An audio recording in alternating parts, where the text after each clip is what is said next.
묵상의 형통함이라는 제목으로 하나님의 말씀을 전하겠습니다.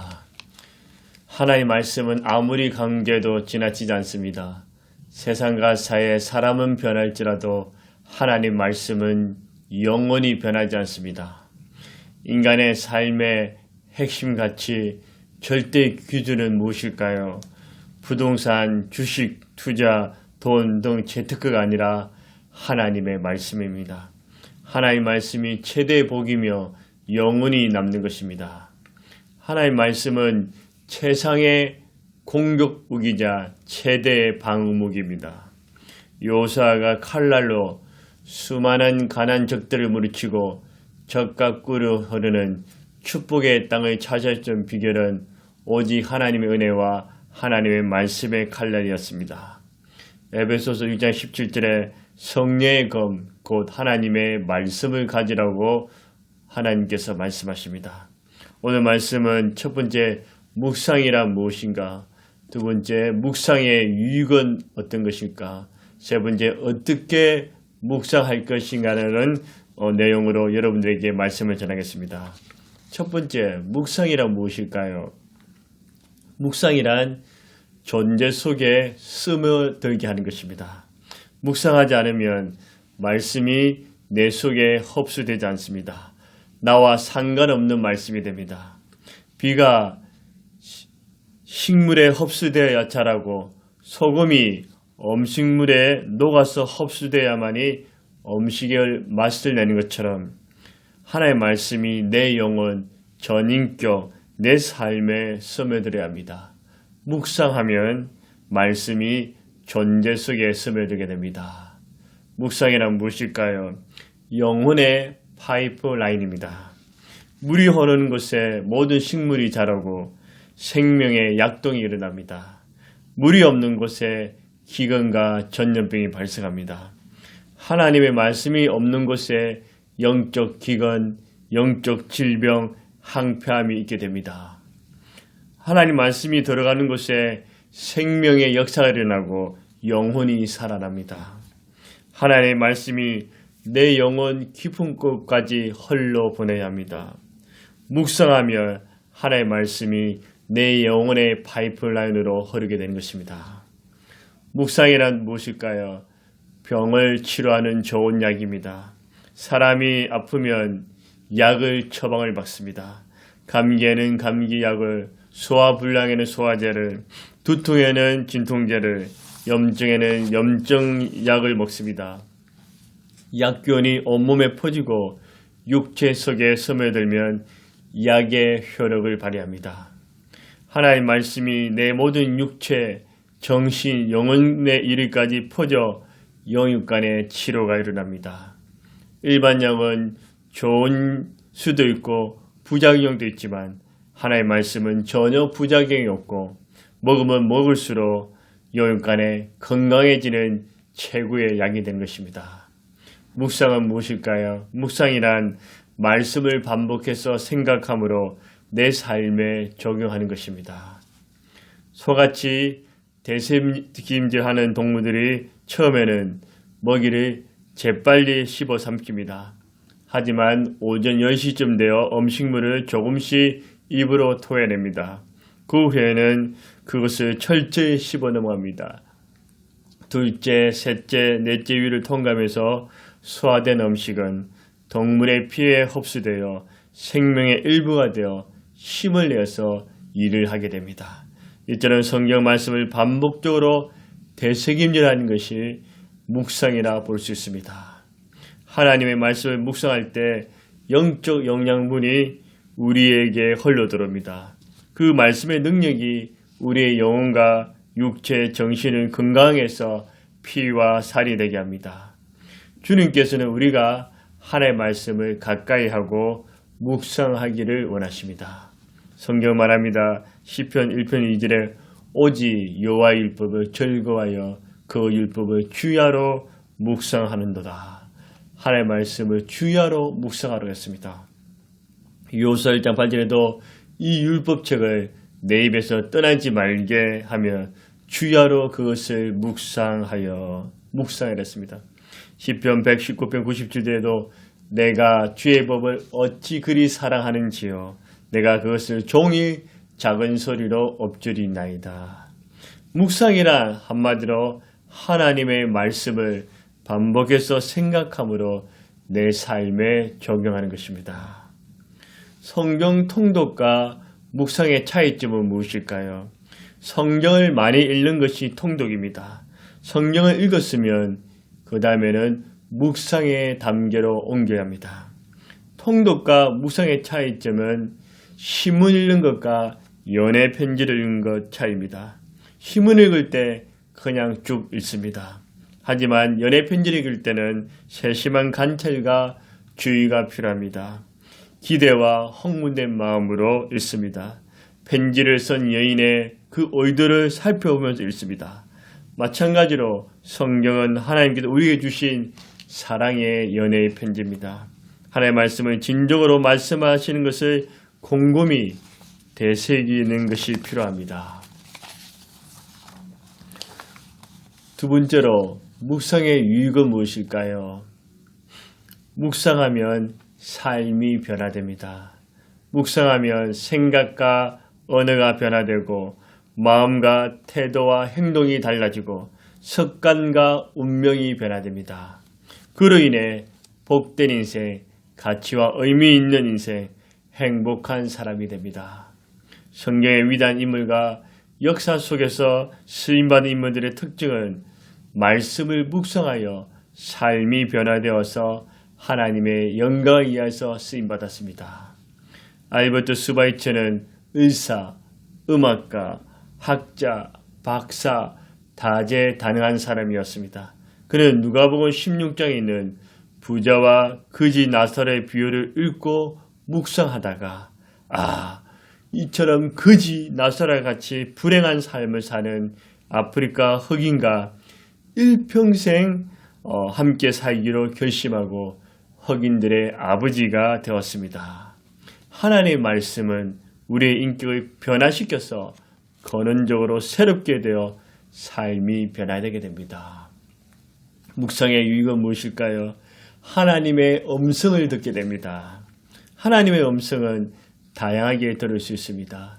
하나님께서는 언제나 말씀하시기를 원하십니다. 하나님의 말씀은 꿈, 환상, 기도, 천사, 사람, 환경, 책, 설교 등 통해서 들을 수 있습니다. 그렇지만 가장 정확하고 안전한 것은 하나님의 말씀을 깊게 묵상해서 그 묵상한 말씀이 내게 주는 말씀이 되도록 하는 것입니다. 또 묵상의 유익은 무엇일까요? 묵상하면 기도 응답을 잘 받습니다. 요한복음 15장 7절에 너희가 내 안에 가고 내 말이 너희 안에 가면 무엇이든지 원한 대로 구하라 그리하면 이루리라. 우리가 주님 안에 가고 말씀을 묵상하고 말씀 속에 가면 하나님께서 무엇이든지 구하면 응답해 주십니다. 고아의 아버지 조지 물러는 5만 번 이상 기도 응답을 받았습니다. 그 비결은 조지 물러는 항상 하나님의 말씀을 묵상하고 그 말씀을 붙들고 기도했기 때문입니다. 모세, 다이, 다니엘, 너헤미야, 에스라, 사도 바울 등 믿음의 사람들은 하나님의 말씀을 붙잡고 그 말씀을 묵상함으로써 하나님으로부터 응답을 받았습니다. 묵상하면 어떤 일이 있을까요? 지혜와 능력이 생깁니다. 잠언 5장 1절에 내 아들아 내 지혜에 주의하며 내 명철에 내 길을 기울여서 하나님의 말씀을 묵상하며 지혜와 명철과 능력이 생긴 것입니다. 지식은 책을 통해서 얻을 수 있지만 지혜는 하나님의 말씀을 통해서 가질 수가 있습니다. 우리가 살면서 순간순간 문제와 한계점에 부딪힐 때가 있지 않습니까? 지혜와 능력이 필요할 때가 있지 않습니까? 평소에 하나님의 말씀을 묵상하면 지혜와 능력이 생겨서 그 일을 잘 감당하게 되는 것입니다. 묵상하면 어떤 일이 있을까요? 묵상하면 형통함을 주십니다. 말씀 묵상 앞에는 무슨 말씀이 있습니까? 주야라는 말씀이 있습니다.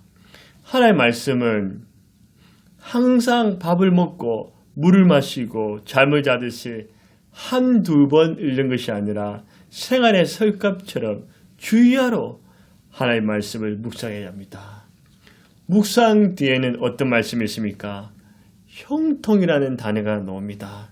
시편 1편 3절에 그가 하는 모든 일이 다 형통하리라. 요사 1장 8절에도 그리하면 내 길이 평탄하게 될 것이며 내가 형통하리라. 형통이란 무엇일까요? 형통이란 모든 것이 잘 된다는 뜻입니다.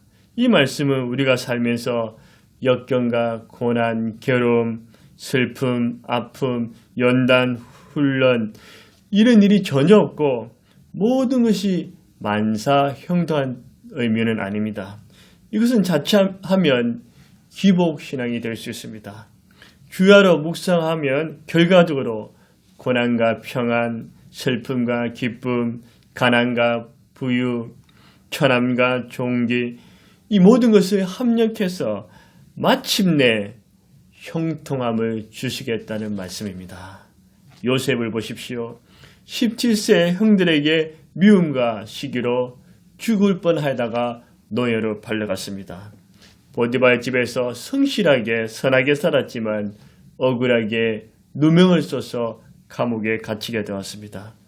감옥에서 높은 사람들의 꿈을 해석해 주는데 그대로 이루어지자 그는 또다시 배신을 당합니다.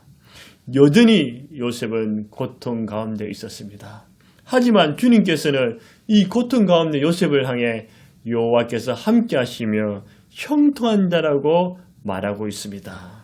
고난과 역경, 어려움이 훈련과 연단이 되어서 그것을 통해 바로의 꿈을 해석하고 후에는 애굽의 국무총리가 되어서 가족과 민족과 열방을 살리는 하나님의 영광에 의해서 쓰임받습니다. 이것이 바로 진정한 형통한 삶입니다. 요수아도 보십시오. 요수아도 하나님께서 형통을 주신다 하면서 요수아가 전쟁도 안 치르고 손 하나 까딱 안 하고 가나안 땅을 얻은 것이 아닙니다. 수많은 전쟁과 싸움, 적들과 장애물, 고난, 심지어 죽음의 위험을 뚫고 드디어 가나안 땅을 정복합니다. 이것이 바로 형통한 삶입니다. 주야로 묵상함으로써 형통한 삶을 사시기를 주의 이름으로 축복합니다. 하나님의 말씀을 즐거워하며 가까이 하는 삶을 살아야 합니다. 말씀 안에 길이 있고 답이 있고 지혜와 해결책이 있습니다. 말씀을 즐거워하면 가까이 하는 가장 쉬운 방법은 말씀 묵상 또는 큐티 하는 것입니다. 코로나19 이 시대에 말씀을 가까이 하기 아주 좋은 시간입니다. 성인교 교수는 나의 주 나의 하나님에서 우리는 영적 건망증이 있어 하나님의 선하심과 인자하심, 살아계심, 기도응답, 인도하심을 수없이 잊어버린다. 우리는 매일 이런 하나님과 약속을 기억해내므로 말미암아 불신, 불평, 영적 건망증에서 해방될 수 있다. 그러기에 하나님의 사귐인 묵상, 큐티를 매일 지속해야 한다고 그는 말했습니다. 매일 순간순간마다 성경 말씀을 생각하고 마음에 새기고 말씀의 거울 앞에 자신을 돌아보는 것입니다. 말씀의 덩불을 들고 있어야지 내가 무엇을 해야 하고 어떻게 살아야 하며 어떤 것을 선택해야 될지 보이게 되는 것입니다. 그렇게 될 때 하나님의 말씀이 그냥 책이 아니라 내게 주신 하나님의 말씀이 되는 것입니다. 세 번째로 우리가 이 말씀을 어떻게 묵상할 것인가입니다. 성경을 읽거나 연구하다가 성령께서 특별히 내 마음에 감동을 주시는 그 말씀을 한 본문, 요절, 큐티집을 붙잡고 주야로 묵상하세요. 책으로 보든 스마트폰 앱으로 보든 하루 종일 하나님 말씀과 더불어 살아가는 것입니다. 저는 개인적으로 큐티지보다는 오래전부터 성경 말씀 자체로 묵상해 왔습니다. 주로 암송한 말씀을 가지고 묵상하며 현재는 어려움과 고난이 있지만 말씀이 나를 지배함으로써 나중에는 말씀이 하나님의 음성이 되고 기도 응답이 되며 제 삶의 간증이 되는 그런 체험들을 수없이 많이 경험했습니다. 여러분께서도 성경 자체로 하시든 큐티집으로 하시든 스마트폰 앱으로 하시든 여러분에 맞게 하시면 됩니다. 중요한 것은 몇 번 하다가 포기하면 안 됩니다. 매일 하시되 매일 하기 힘들면 일주일에 5번, 3번을 하십시오. 그래도 힘들면 한 번이라도 시도해 보십시오. 포기하지 마시고 낙심하지 마시고 쉽지 않지만 충분히 할 수 있습니다. 하실 때 어떻게 할 것이냐? 첫 번째, 예수님은 누구신가? 또는 하나님 성령님은 누구신가?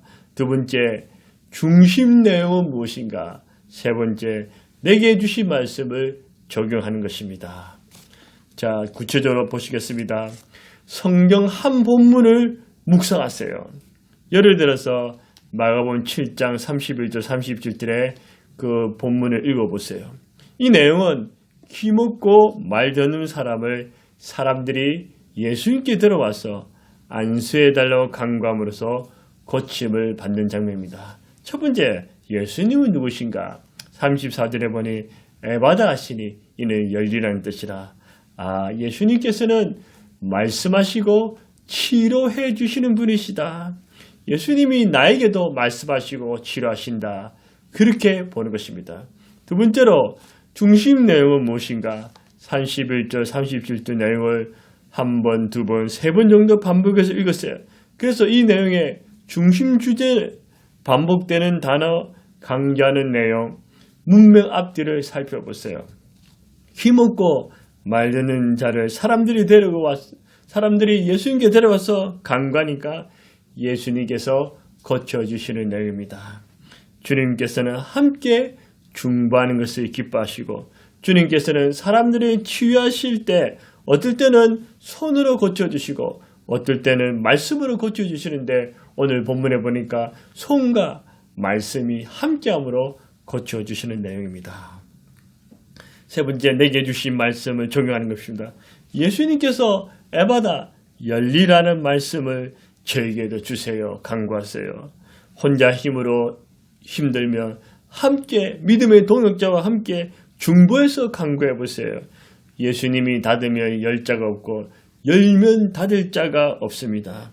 주님께서 나에게도 기도의 응답의 문, 전도의 문, 치유의 문, 축복의 문, 문제 해결의 문을 열어달라고 묵상하면서 내 삶에 적용하세요. 성경 한 본문으로 묵상했죠. 이제는 요절로 묵상했어요. 오직 여호와 율법을 절거하여 그 율법을 주야로 묵상하는도다. 그는 시냇가에 심은 나무가 철을 따라 열매를 맺으며 그 잎사귀가 마르지 않은 같으니 그가 하는 모든 일이 다 형통하니라. 시편 1편 2절 3절을 요절을 암송하는 것입니다. 그래서 이 말씀에서 첫 번째, 예수님은 어떠신 분인가? 우리 예수님은 우리가 말씀을 절거하며 주야로 묵상해서 형통한 삶을 살기를 원하시는 분이시다.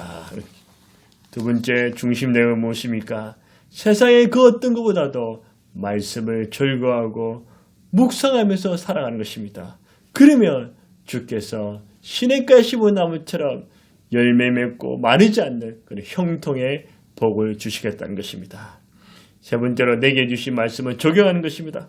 그래, 오늘부터 주야로 말씀을 절거하고 묵상함으로써 이 말씀을 지킴으로써 나도 형통한 복을 받으리라 결단하세요. 세 번째는 큐티지 묵상집으로 하세요.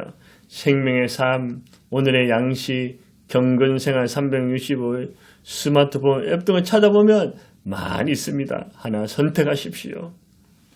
세상 사람들은 TV, 스마트폰이 목자가 되어서 스마트폰, TV가 나를 오락 프로그램으로 연속극으로 인도하는 것이 아니라 우리는 하나님의 말씀을 가까이 하여 그 말씀으로 부족함이 없더라고 말씀으로 인도함을 받는 삶을 살아갑시다. 다시 정리해 보겠습니다. 묵상이란 무엇일까요? 묵상이란 존재 속에 스며들게 하고 영혼의 파이프라인이며 좋은 치료약입니다. 묵상이란 하나님 말씀을 반복해서 생각함으로 내 삶에 적용하는 것입니다. 묵상의 유익은 무엇입니까? 삶이 변화되고 하나님의 음성을 들으며 기도 응답을 잘 받고 지혜와 능력이 생깁니다. 그 중에서도 형통한 삶을 인도해 주십니다. 묵상을 어떻게 할 것인가요? 성경 한 본문, 요절, 큐티집 여러분에 맞게 하시면 됩니다. 하나님의 말씀을 주야로 절구하고 묵상함으로 그 말씀을 삶에 적용시킴으로써 여러분들은 모두 마침내 형통한 복을 다 받으시기를 주의 이름으로 축원합니다.